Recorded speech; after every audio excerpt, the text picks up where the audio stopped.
box in addition to the commercial grade explosives.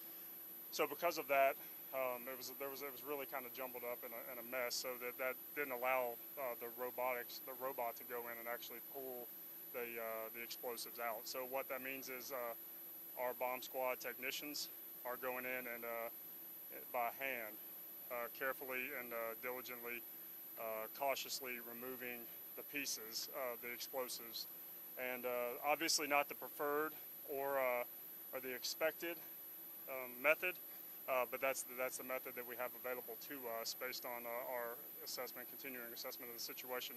So we've been monitoring the situation from in the command post, from the drone footage, and it's been extremely tense, extremely slow going, but they are making notable progress going in and literally pulling those out by hand. So they are making notable progress pulling out the contents of the box, again, which includes those commercial grade explosives and the blast caps, to separate those and then take care of those, dispose of those separately. Are making notable progress, but we are still expecting that this is going to be an event that continues into the night and maybe even potentially into tomorrow morning. So that's where we're at this moment right now, is again those technicians taking turns going in and out, pulling out the explosives by hand. Now, Scott, is this kind of a one at a time kind of thing that each person's just going in, grabbing one, coming back out? They're using their best judgment. This is really carefully and meticulously do this process, and then to stack those into those areas where they're going to soak them in diesel fuel and then burn them once they get everything out, and they feel like they have appropriately separated the blast caps and then disposed of those separately off site along with the commercial grade explosives. Blast caps require a different method of disposal.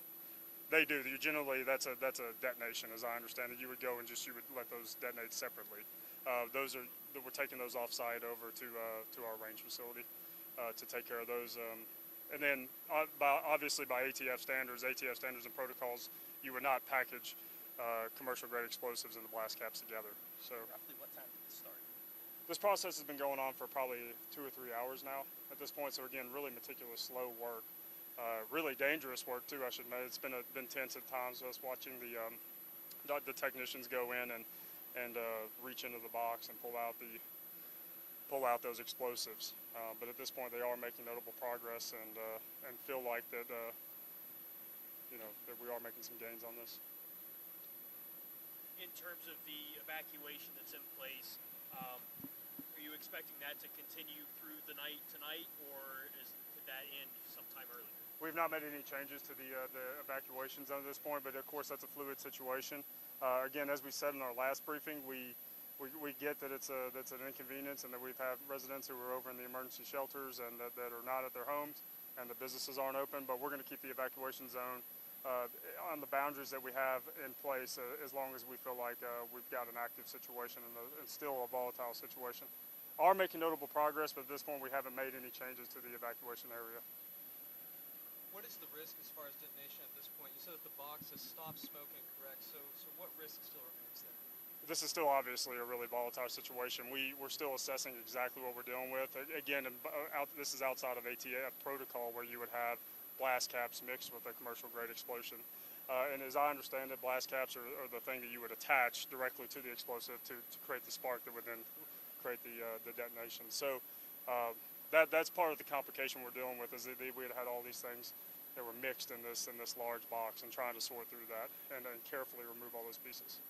You guys said that you might stop if it comes nightfall. It can become more difficult. Do you guys plan on working through the night, or will you potentially stop? They're going to keep working as long as they can until they feel like it's safe. Right now they're continuing, like as we speak right now, they're actively going towards the box, making an approach to the box to pull pieces out of it and to clear the contents of that box, and then separate those and then dispose of them in the manner that you need to dispose of those. Again, we're working with blast caps, and you're also working with those commercial grade explosives, those dynamite type devices.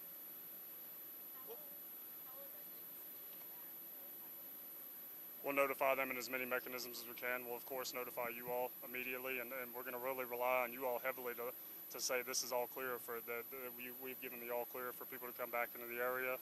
The situation has been resolved.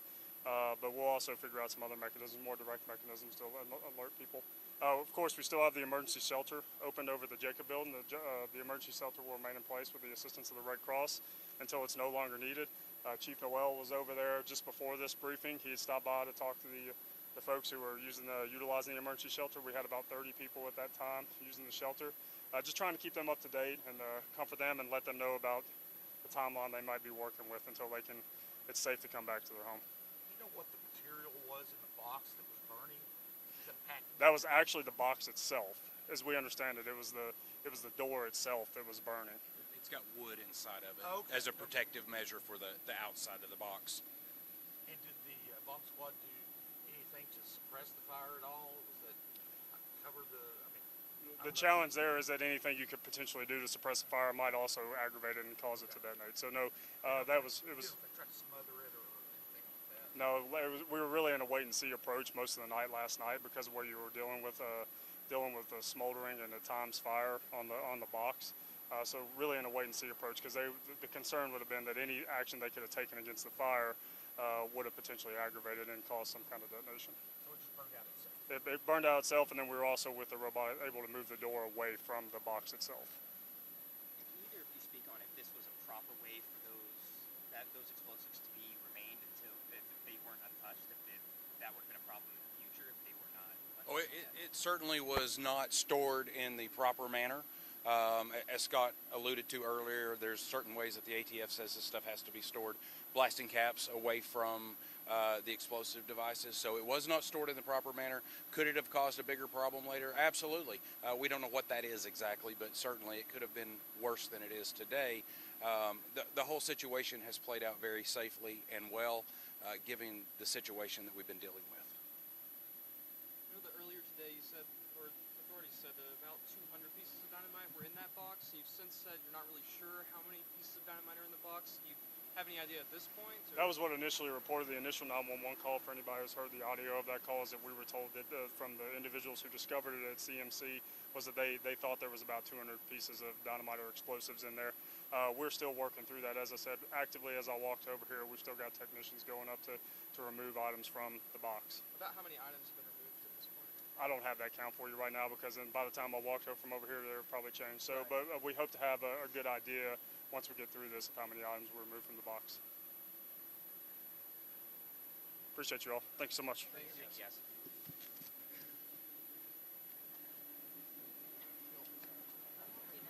Hey, Keenan. Good to see you. It's a long time no see. Because How's it going? they were